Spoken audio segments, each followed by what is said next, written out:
Hello and welcome to Golden Bear Insider. Dan Flanagan with you. Glad you could join us here for this October edition of the show as all the fall season's in full swing, and we will have 5 sports coming up here to talk with you about, but we are going to start with the soccer team off to a very good start in conference play, and we're joined here by head coach Steve Bellis, sophomore defender Anna Haub. Thank you both for being here today. Thanks for having us, Dan. Appreciate it.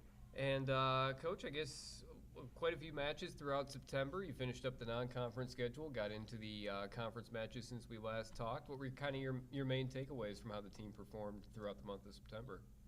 Wow, it's a big question. A lot of matches there, yeah. Yeah, we've played quite a few games. I think ultimately the one thing that we would probably take away is that our defensive shape has improved tremendously from previous years. We've been relatively stingy in terms of letting goals go in. And then on the flip side of that, I would say that we've got a team that can score goals in from a variety of positions. So it's not just our centre forward that's scoring or our attacking midfield that's scoring. We're getting a lot of players chipping in with goals. So that's been good. Yeah, I think it's been a great September. You know, we've had a couple of tough games, but for the most part, it's been a real positive start to our season. Anything in the way the team has played or kind of looking around the league in general that stood out as a surprise to you so far?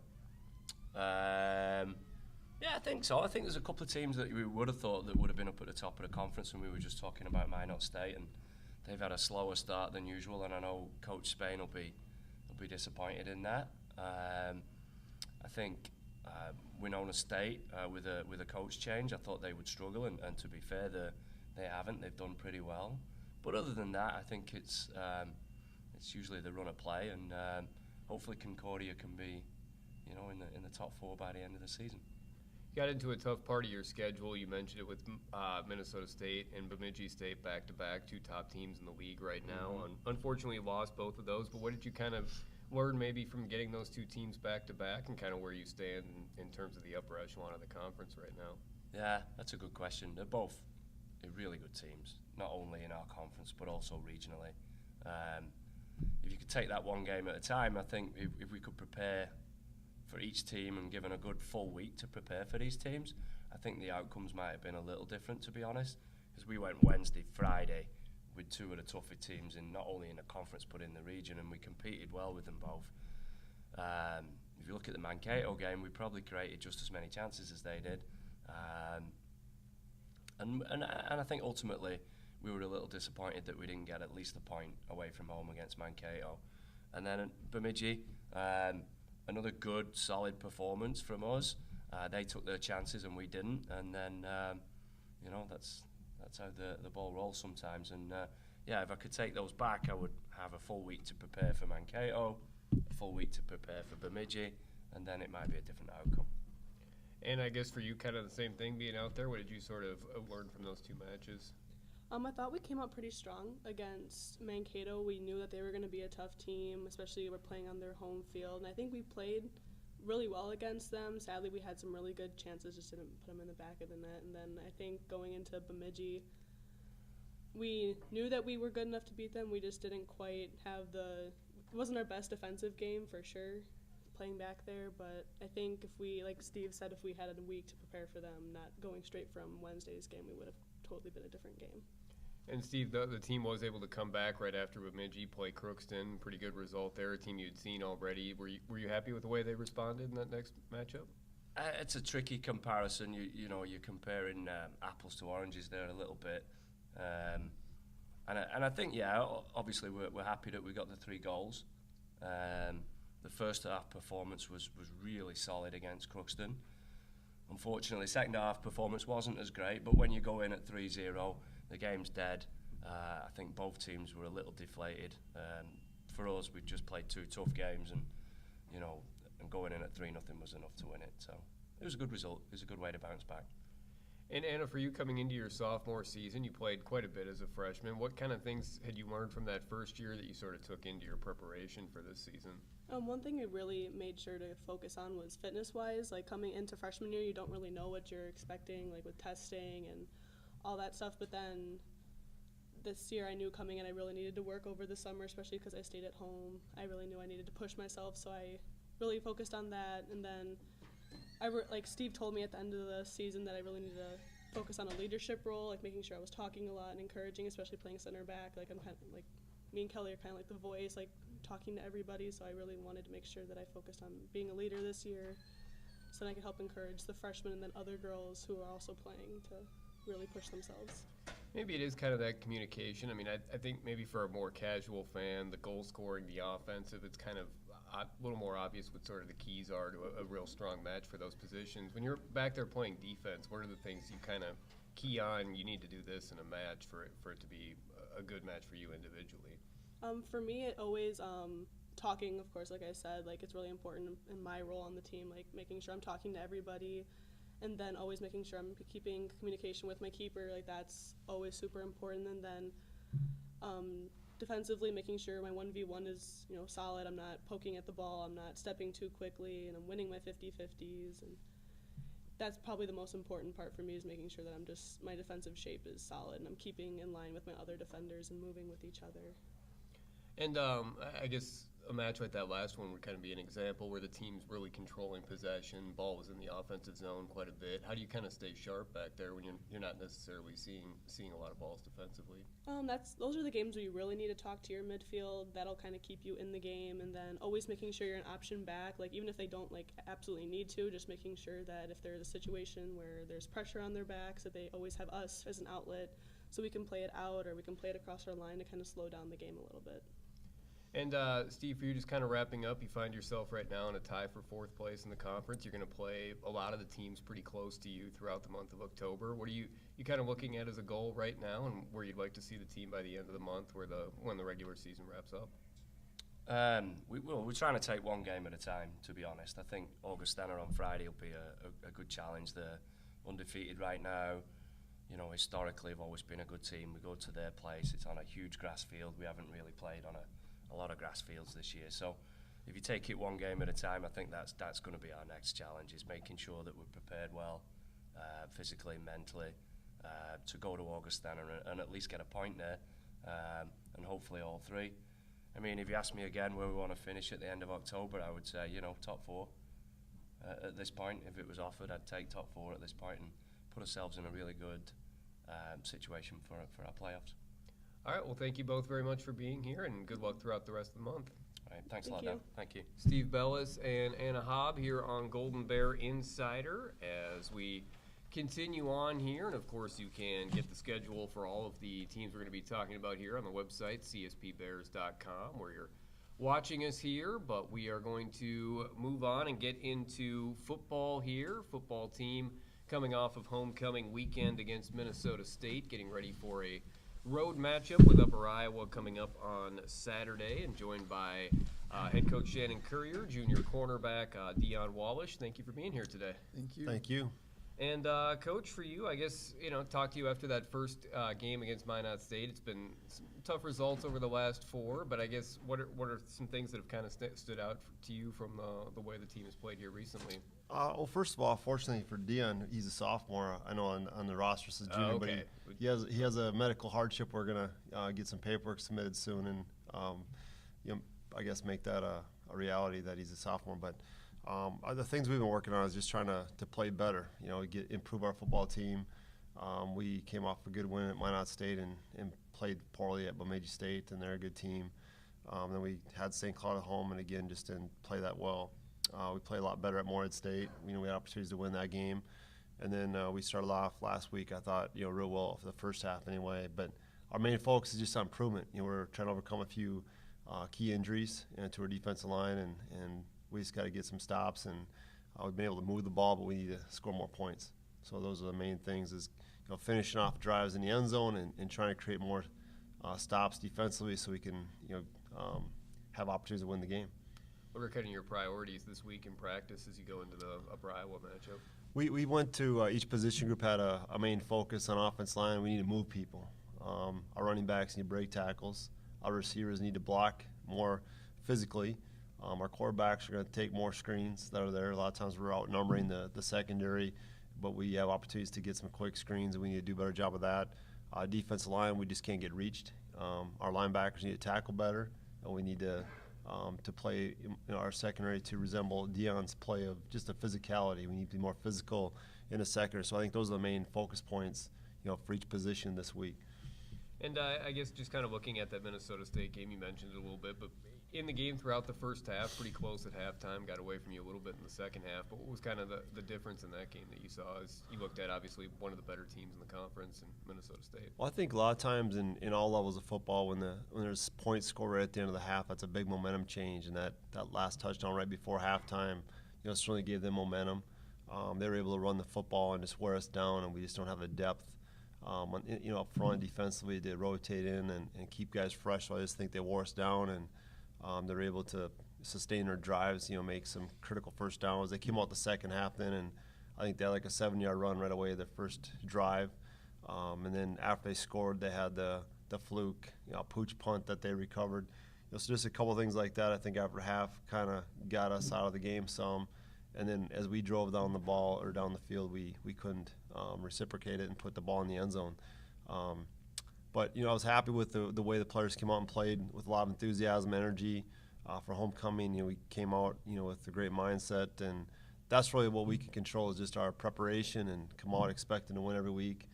Soon we're going to get a win, and once you get one, I think the momentum can kind of snowball from there. You mentioned not finishing the drives. I'm sure you want to see some improvement there, but you did get Ron Johnson in for his first start at quarterback. He had played against Moorhead, but overall, how did you feel he performed? I mean, quarterback is so dependent on some of the other positions. We had some drop balls early in the game, and I thought Ron played solid, but of course he wants to play better. We need him to play better as a senior quarterback. He's a playmaker, and obviously we need more plays made.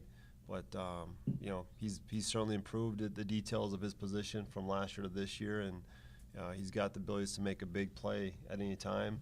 And Maxon's still recovering from his hamstring. He's closer to go this week, but Ron will be the starter going into this Upper Iowa game, and we're expecting him to play great. And Dion, for you, Coach mentioned, actually, I guess your sophomore season, but you had been in the Minnesota Crookston program for a couple of years, coming here to Concordia this year. How's your experience been here with CSP so far? Oh, yeah.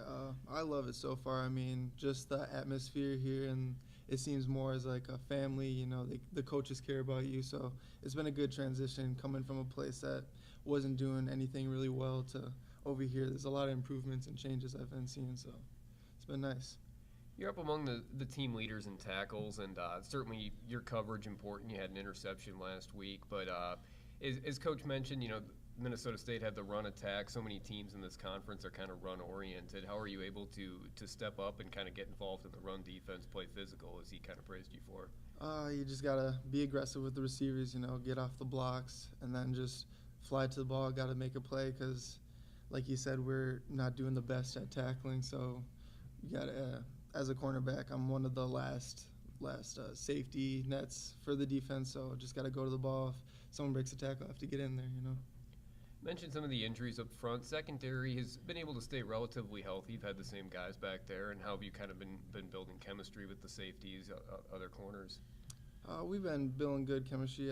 We're still young on part of it, as Brian Chikuski is his first year starting, so we're still trying to work and grow as a unit. But I say throughout the year we've developed a lot. We've grown since spring. Sean. And Coach, for you, we talked about it a little bit with what you're doing in practice this week. But as you look at Upper Iowa specifically, what are some of the keys to that matchup as you try to get back into the win column? Well, we have to stop them. I mean, they're able to run the football pretty well. So no matter what, we got to get some stops, and then we got to convert some drives into touchdowns. They're a real physical defense. Last year, they were just much more physical than we were up front. They have a good defensive line, good linebacking core. They don't stress their secondary much because they're so solid up front. And when your front's not holding its own, that's when you put a lot of stress on the secondary, which we've done. So we got to play better, up front both sides of the ball. We need to control the clock. We need to run the football. We definitely need to stop their running game, make them pass. And then at that point, we're going to give ourselves the best chance to win. And I also believe the special teams phase, I feel like we played very well with our special teams game, throughout the year. And we had a big fake punt last week. Our punt protection's been solid. We've been able to protect our punter. Both Jonas and Sam have played very well. And I'd expect that phase to win the game. our special teams can beat their special teams, but then we need either the offense or the defense to also come through so we can win 2 or 3 phases. All right, both of you, thank you very, very much for being here, and good luck the rest of the month. Thank you.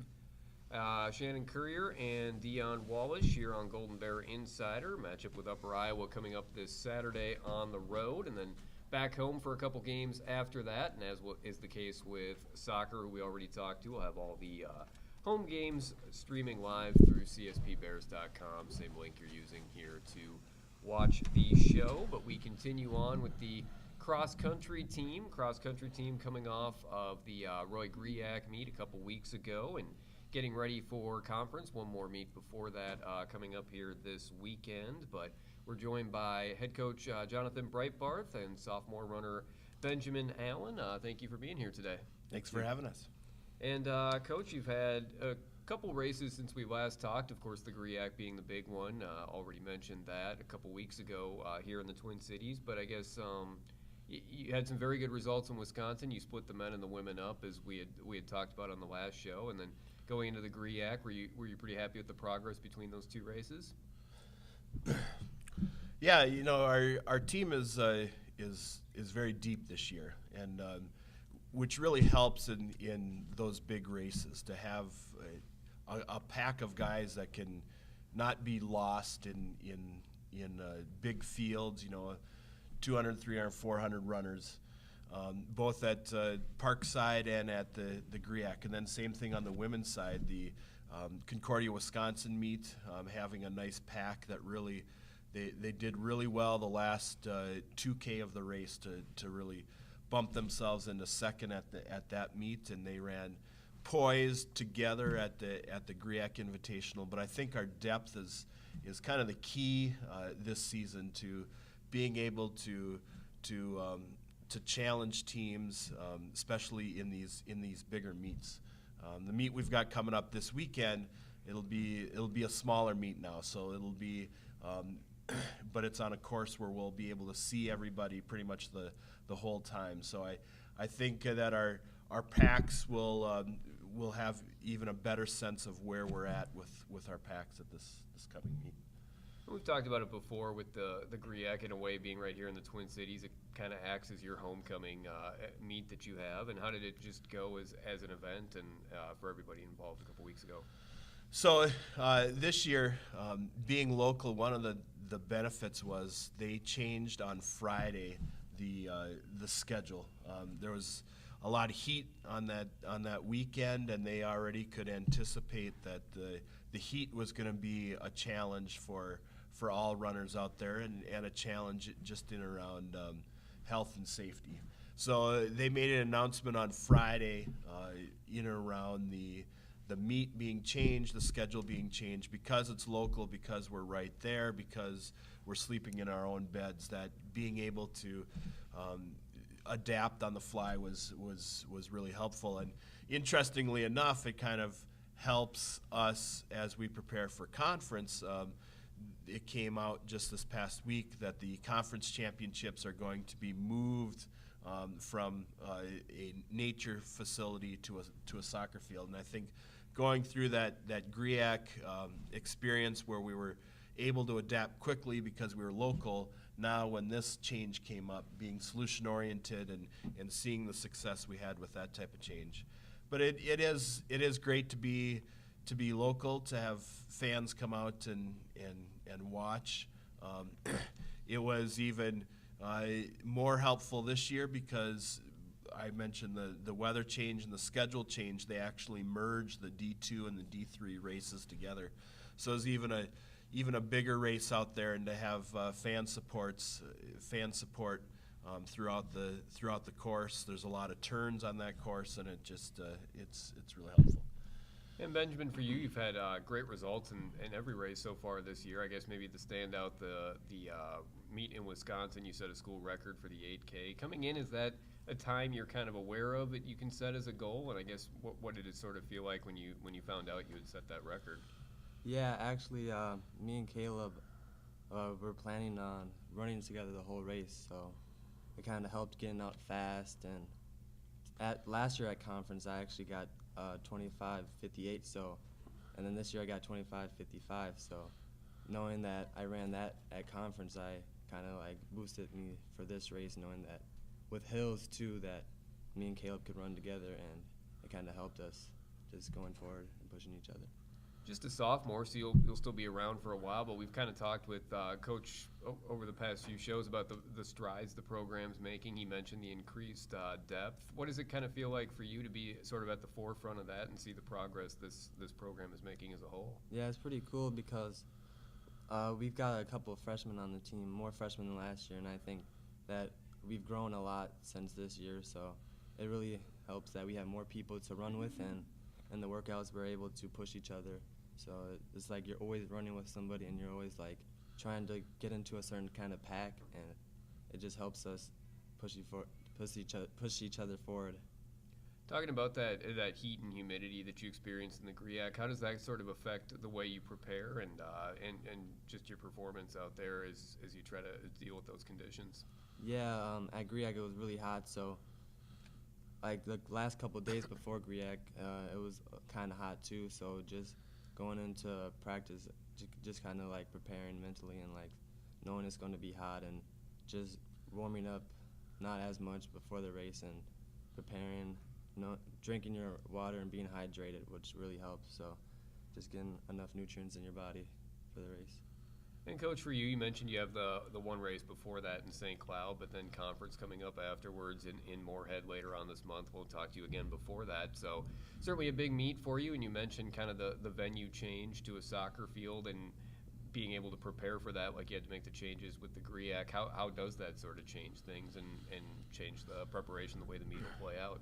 Well, it'll play out a lot like last year. Last year's championships were at a soccer complex as well, and being a young, growing team, last year was very successful for us for coming years. That we took some things out of the championships last year that we've really changed with our training to prepare. We were preparing not even knowing that it was going to be another soccer complex, thinking it was going to be at a nature center and that type of thing. But we had made some changes because of the way the championships unfolded at last year's championship. So we're really set. I think in terms of developing the athletes, we've got the tools they need to have in their toolbox. We as athletes and coaches can't guarantee the way that the race is going to unfold, but I really feel that whichever direction the race unfolds, whatever happens out there, that our athletes have been prepared with the tools they need, and that they've got the right mindset in terms of being solution-oriented and keeping their head up and kind of being aware of things. I think that's the other piece, is that as the programs continue to develop, both for our men and ladies, they have an awareness of the conference competitors as well. And they know the strengths of the people that they're running against far better than we've had for a number of years here. So that's really important to see. And likewise, I think other teams in the conference are now looking at us a little closer as well and have a better understanding of our athletes, our strengths, our weaknesses. But we've really tried to address through the workouts we've done to make sure that they've got all the tools that are necessary to be successful. Thank you very much, and we'll look forward to talking to you about it again next month. Thank you for having us. Jonathan Breitbarth and Benjamin Allen here on Golden Bear Insider as the cross-country team will have that meet coming up this weekend in St. Cloud. Smaller meet, as Coach talked about, and then the conference event coming up a couple weeks later. So we'll certainly talk about how that went and the preparation for regions on the show next month. But joined now by members of the golf team, head coach Taylor Ramirez, junior golfer Sophie Hill, and thank you both for being here. Thanks for having us. Thank you. And Coach, I guess we'll start with you. A few tournaments for both the men and the women throughout September. Had the event you hosted on the women's side, and some pretty strong individual team performances. I guess what sort of stood out to you so far from how the teams have performed? Mostly the individuals. Sophie's been playing pretty good. Finishing in the top 10 in every tournament, which is key. And then Noah's been playing okay. So We just need to have a couple more individuals step up a little bit. Last weekend on the men's side, Caleb Christensen stepped up. He's a freshman. He wasn't playing in the top 5, and he finished second on our team. So I was very impressed by that, and I think you'll see a lot more of that on both sides, of men and women. What did Caleb kind of do, maybe just in the way he was playing, to sort of see that improvement? He got a new putter, which I think helped him a little bit. But he put in a lot of time outside of team practices, seeing his swing coach and honing in on a short game, preparation for the tournaments, preparation for practice. I think I'm seeing a lot more of that on the women's side as well. And I think it opened up the eyes on the rest of the guys' team, just how much we have to prepare for every tournament. You talked about last month, pretty excited about hosting that event on the women's side. Had that a couple weeks ago. How did everything go there? I'm glad we got it all in, because the first day it got pretty dark towards the end of our round, and the second day it was very rainy throughout the whole round. So, I don't think our team performed the way that they wanted to, but I think that through the darkness and through the rain, I think they held their composure pretty well, and we did learn a lot from that event. The first day we played with Augustana, and they're a very good team, and they're a good competition in Central Missouri as well. So I think we know what we need to do going into this next tournament. We actually play with Augustana and then also Missouri Western, and those are 2 of the top teams in our region. And so playing with them does push us a little bit more, and so I think going into this weekend, we kind of know what we need to do and know what we need to focus on in each individual. And you still have a couple tournaments to prepare for, again, on both the men's and women's side here throughout October. Temperature is getting a little bit colder now. How do you kind of manage that and manage the practicing, as you don't have quite as much time to get out on a course? Yeah, we do a lot of mental game work. We focus on our short game for sure, because when it gets cold and it can get a little rainy, the biggest thing is tempo and staying in your rhythm, and then just mentally being prepared for every shot at hand, and not letting anything get away from you. And Sophie, talking about that consistency you've been able to have so far, top 10 finishes in every tournament, what do you think has kind of been the key there to let you keep posting those solid scores? I think kind of the key has been just being that now I'm a captain on the team. I think I hold myself to a higher standard, and just kind of being there to show everybody just kind of like what this is about, and like everybody's playing in the same conditions, and you just kind of have to have a good attitude, and good things will happen. Is that kind of, for the younger golfers coming in, maybe the biggest thing they sort of have to learn? You have a bad round or 2 here and there, just keeping that positive attitude, not getting too down? Yeah, definitely. You just have to remember that everybody's playing the same course. You have to know that things aren't going to go perfectly every single day, and it's about figuring out how you're going to deal with that and how you're going to move forward after a bad shot. What are kind of your goals for the last 2 tournaments here? Are there areas of your game you still look at and feel you could improve upon? Yeah, I think my biggest goals are probably to minimize the mistakes.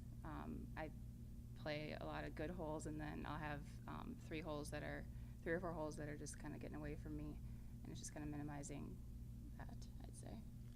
And I guess it depends on how those tournaments go, if you want this to be the case, but kind of with the unique schedule being split up with the fall and the spring, do you find that sort of those last events of the fall can kind of have a carryover effect into the spring? Yeah, you definitely have to keep your momentum up.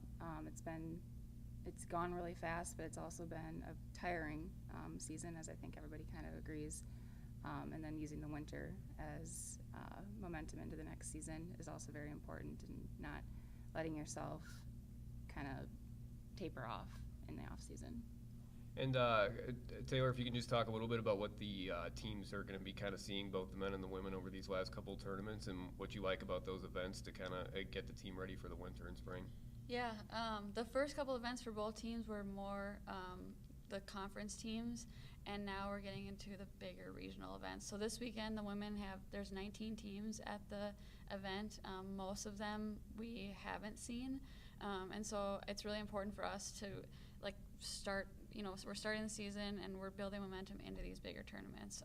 So this event is a very big regional event, and then the following one is it's a regional preview. So it's at Lindenwood, and that's where regionals will be in the spring. So getting to know the course, getting to know kind of what game we need to bring in the spring in order to compete at regionals. And same for the men also. They have 2 big regional events, Washburn and then at MSSU. There's a lot of teams there, 15 to 20 teams in each event. So capitalizing on these events and just like you were saying, getting momentum to build up over the winter and then come into the spring really hot.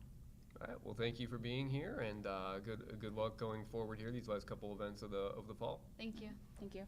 Taylor Ramirez and Sophie Hill here on Golden Bear Insider as the women's golf team gets ready to wrap up the fall season. And again, you'll be able to see how those final events went through the website cspbears.com as they will finish up the fall season, and we will finish up the show here fairly short. We will have the volleyball team in here momentarily. Unfortunately, head coach Brady Starkey unable to join us here today, but we'll have the opportunity to still talk about volleyball, and the volleyball team has certainly gotten off to a great start this year, number 2 in the latest AVCA poll, been rated in that spot over the last several weeks, and a perfect start into the conference season. So very strong work. We're happy to be joined by junior setter Elizabeth Mohr. Elizabeth, thank you very much for being here today. Yeah, thanks for having me. And I guess for you, and I just sort of mentioned it, the way the team has been able to play in the conference, and always, of course, a very tough schedule going through the Northern Sun. What do you think has been the key to the team getting off to a strong start in league play?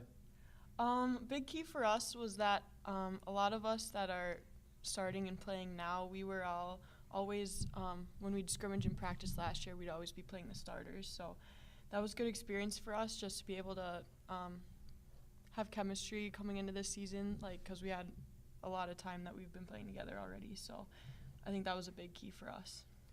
And you coming off the match against Northern State, able to get a big road win against a team that was nationally ranked. I guess kind of considering the opponent, the result, do you feel that's the best match the team has played so far this year? Yeah, I think definitely. There has been matches where the scores have been pretty much the same as those scores, but overall, the feeling of that match has been the best one of the season, just in terms of doing the little things that Brady and George pretty much preach to us every day at practice about the little things that you wouldn't really notice, but they make a big difference on the court, communicating, flowing, make sure we're playing our team defense that we train every day. So that's the best match, of the season. And you mentioned this group kind of getting used to each other in practice, and you were kind of that second unit the last couple of years. You hear the team reference your practices quite a bit. Is it just a lot of scrimmage play? I mean, what's kind of going on in those to kind of get you comfortable as a team? In the past it's been we'll warm up, do a couple drills to warm up, and then we'd scrimmage for pretty much all of practice, at least half of practice. But then this year, with so many people coming in and just those new people coming in, we've had to fine-tune a couple skills. So we've been drilling a little bit more, but we do still put a big emphasis on scrimmaging, and that gets us ready to compete every day and know how to earn points the way we should be. So. And I guess coming into this year, you got on the floor some, and certainly even if you're coming off the bench, a legitimate part of the team. But seeing the success the team had, and now knowing your role was going to expand, what was kind of the excitement level to have a greater impact on what was going to be happening actually in those matches? Yeah, it was exciting to me to think about this year, of course, because not to say we would be lacking confidence or anything, but there is something to say for losing almost every single one of your starters. So it was kind of completely up to us how the season was going to go, and it was just really exciting to think about the challenges that we would have to face and just bring us to a whole nother level with all new people pretty much. So. And as is typical for a Concordia team, even with some of the new options, a lot of weapons for you to pass to as a setter. How do you kind of are you reading more sort of how the other team is playing defensively, sort of playing the hot hand in terms of your hitters? How are you kind of reading to make those decisions as you distribute the ball? There's a lot that goes into it depending on what rotation you're in and the blockers on the other side and who's hot that night, what hitter's on. I mean, obviously, a lot of the times Brooklyn's pretty much a go-to when she's in. So, I mean, there are a lot of things that go into it. And then, I mean, based on the pass, the block, the hitters, like what has been scoring, I don't know. Pretty much I think the main thing would be who's hot that night and based on making decisions. And then I'll run my other hitters in according to that to try to pull a block and create a one-on-one for them. So. You mentioned Brooklyn is kind of a go-to. She's leading the team in kills per set, still hitting over 300. What makes her so successful to kind of have that high volume but also so much efficiency there on the outside? Her strengths are she gets up so high she can play over almost any block that we ever see. So if she gets up like she does and is smart, hits high off hands, or she can even go over most of them, like that's what makes her so good and so efficient. And if she can be smart with placing the ball too, if I don't get her a great set, that helps her even more. So it's a little bit of a different schedule for the team this year. You didn't have the host the tournament as you have in the past, kind of went on the road for both weekends in the non-conference. It's been pretty road heavy this first half of the conference schedule. Has that maybe sort of helped the team bond? You'd been around each other before, as you mentioned, but kind of traveling a lot as a team and going out on the road. Yeah. I mean, looking at the schedule ahead of time, it was like at first glance you're like, that's not going to be fun being on the road so much. But I think it definitely has helped us because, I mean, traveling with each other, it will just tend to bring people closer together, and that obviously is helping us a lot, like on the court too, our chemistry. So, yeah, I'm looking back on it, I'm kind of glad we've been on the road so much just because of that. And on the road again this weekend, and certainly have the St. Cloud State match first, which will be important, and then kind of always stands out the UMD match on the road, one of the biggest rivalries in the conference, and just going up there, especially what's that atmosphere like? Always pretty exciting when those two teams get together. Yeah, I'm very excited for it. I'm kind of disappointed we don't have a home game against them because, I mean, that's always a really fun game too, but their gym is fun. They usually pack it for us too, so especially since it'll be a Saturday game. So, yeah, I'm really excited for it. It'll be a good challenge for us, and they'll have a lot of energy going into it, and we'll need to match it. All right, well, Elizabeth, congratulations on the success so far, and thanks for being here today. Thank you.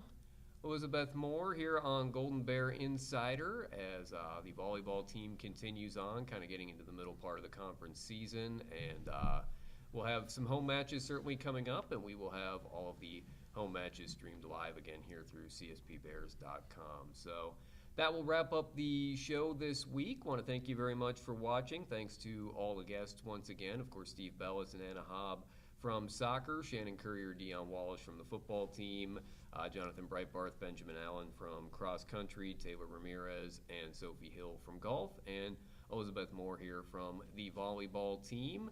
And again, we'll be trying to stick with the schedule the first Thursday of every month or so. If that changes, it'll certainly be up on the website as the notice was for this show. But we thank you again for watching here, this October edition, and we will be back next month with more Golden Bear Insider.